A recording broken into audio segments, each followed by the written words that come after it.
Tapera, singkatan dari Tabungan Perumahan Rakyat, adalah program pemerintah Indonesia yang tujuannya membantu masyarakat, khususnya pekerja, agar bisa punya rumah.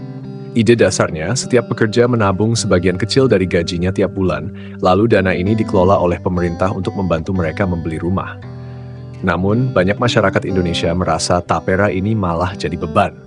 Kenapa begitu? 1. Potongan gaji. Tiap bulan, gaji pekerja dipotong untuk masuk ke dana Tapera. Buat banyak orang, gaji mereka sudah pas-pasan buat kebutuhan sehari-hari. Potongan ini bikin mereka merasa makin berat untuk mencukupi kebutuhan lainnya. 2. Ragu soal pengelolaan dana. Banyak yang nggak yakin pemerintah bisa mengelola dana ini dengan baik.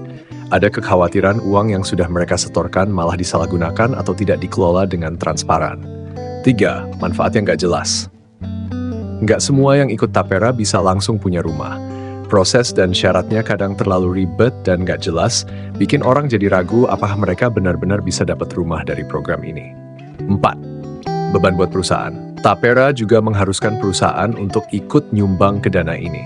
Buat perusahaan, terutama yang kecil, ini jadi tambahan biaya yang bikin operasional mereka jadi lebih berat. 5. Kurang sosialisasi. Banyak orang merasa kurang dapat informasi soal gimana Tapera ini sebenarnya berjalan. Mereka nggak ngerti betul bagaimana caranya bisa dapat rumah dari program ini, bikin banyak yang skeptis dan nggak percaya. 6. Nggak merata.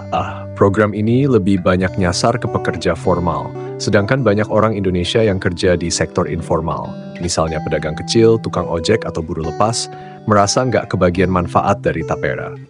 Jadi intinya, walaupun tujuan Tapera bagus, banyak orang merasa program ini justru nambah beban finansial dan ada banyak keraguan soal pengelolaannya.